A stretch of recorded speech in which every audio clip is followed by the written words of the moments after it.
السلام علیکم ناظرین، میرا نام فیصل ادریس بٹ ہے اور شعبہ صحافت میں عرصہ 25 سال سے خدمات انجام دے رہا ہوں۔ میں نے سوچا کہ اب مجھے بھی ویلاگز کرنے چاہیے اور موجودہ سیاسی صورتحال پہ آپ کو آگاہ کرنا چاہیے۔ ابھی سپریم کورٹ کا جو صدارتی ریفرنس بھیجا گیا تھا سپریم کورٹ میں، سپریم کورٹ کے ججز نے جو اس پہ ڈیسیژن دیا ہے، اس میں پی ٹی آئی جو ہے وہ بہت خوش نظر آ رہی ہے، اور عمران خان نے تو سپریم کورٹ کا اعلیٰ عدلیہ کا شکریہ بھی ادا کیا ہے۔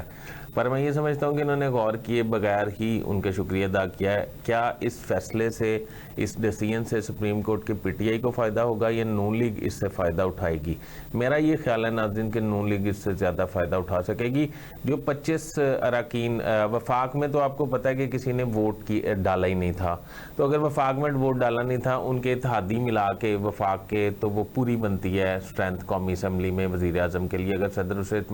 شہباز شریف کو اعتماد کا ووٹ لینے کے لیے کہہ بھی دیتے ہیں تو وہ اعتماد کا ووٹ لے سکتے ہیں۔ دوسری جانب اگر آپ پنجاب کی بات کریں تو بڑی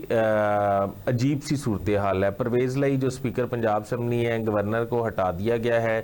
بطور آئین اور قانون کے مطابق پنجاب اسمبلی کے اسپیکر کو قائم مقام گورنر کے عہدے پہ جانا پڑتا ہے گورنر کی غیر موجودگی میں، مگر پرویز لائی اس ڈر سے گورنر کا عہدہ، قائم مقام گورنر کا عہدہ قبول نہیں کر پا رہے کہ ان کا یہ خیال ہے کہ اگر وہ گورنر کے عہدے پہ گئے تو پیچھے سے ڈپٹی اسپیکر پنجاب اسمبلی دوست محمد جو ہیں وہ میرے خلاف جمع ہوئی تحریک عدم اعتماد پہ ووٹنگ کرا کے مجھے ڈی سیٹ کروا دیں گے، اور اگر میں ڈی سیٹ ہو گیا تو میں دوبارہ منتخب نہیں ہو سکوں گا۔ تو اس لیے اس ڈر سے وہ ادھر نہیں جا رہے۔ اب گورنر کا عہدہ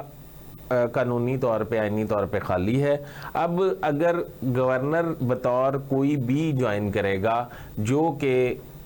حمزہ شہباز سے یہ کہہ سکتا ہے کہ حمزہ شہباز اعتماد کا ووٹ لیں، تو حمزہ شہباز جب اعتماد کا ووٹ لیں گے تو وہ 25 اراکین بیچ میں سے نکل جائیں گے، اور نون لیگ کے پاس ان کے الائز ملا کے 175 کی اسٹرینتھ رہ جائے گی۔ اس طرح پی ٹی آئی کے پاس جو ہے کاف لیگ کے ساتھ ملا کے 166 کی اسٹرینتھ موجود تھی۔ میرا یہ خیال ہے کہ جب 25 اراکین جو ہیں وہ ڈی سیٹ ہو جائیں گے، یا ان کے ووٹ کی اہمیت نہیں رہے گی، یا ان کو ویلیویٹ نہیں کیا جا سکے گا، تو وہ 25 اراکین پی ٹی آئی کے کام ہوں گے، نون لیگ کے کام نہیں ہوں گے۔ اس طرح اگر اس کا طریقہ کار یہ ہوتا ہے کہ اگر دوبارہ گورنر منتخب ہو جاتے ہیں، جو کہ مجھے یہ پتا ہے کہ مسلم لیگ نون کے گورنر 2 جون کو آئینی طور پر اپنا عہدہ سنبھال سکیں گے، کیونکہ 2 جون تک 25 دن پورے ہو جائیں گے۔ سمری جو صدر کو بھجوائی گئی ہے، صدر قانونی آئینی طور پہ 25 دن کے لیے وہ سمری روک سکتے ہیں۔ 25 دن کے بعد آٹومیٹکلی نیا گورنر چارج لے سکتا ہے، وہ سمری کے مطابق فیصلہ ہو سکتا ہے۔ گورنر جب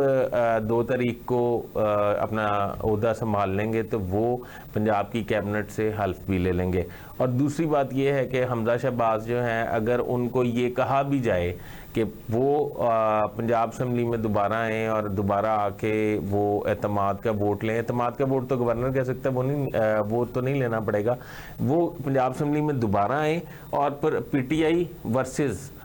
مسلم لیگ نون دوبارہ ہال کو بند کر کے اور ریز ہینڈ سے کے ذریعے یہ فیصلہ ہوگا، ان کی گنتی کی جائے گی، یہ ہاتھ ہوا میں لہرائیں گے اراکین تو ان کی گنتی کی جائے گی،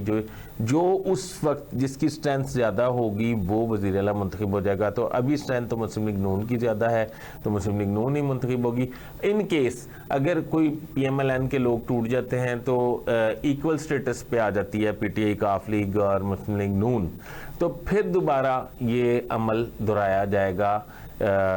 مقابلہ ہوگا اسی طرح، اور یہ بے شک 1 دفعہ 2 دفعہ 10 دفعہ جتنی دفعہ مرضی آپ کر لیں، یہ عمل جاری رہے گا، اتنی دیر تک بدستور حمزہ شہباز ہی وزیر اعلیٰ رہیں گے۔ تو میرا یہ خیال ہے کہ پی ٹی آئی کا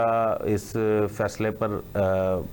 غور کرنا چاہیے کہ یہ فیصلہ جو آیا ہے اس پہ پی ٹی آئی کو کوئی خاص فائدہ نہیں، اور پی ٹی آئی جو ہے وہ پھر ایک دفعہ نقصان کی طرف گامزن ہے، اور مسلم لیگ نون جو ہے انہوں نے یہ طے کر لیا ہے کہ اب وہ پنجاب کے عوام کو ریلیف دیں گے اور پنجاب میں اور وفاق میں حکومت کریں گے۔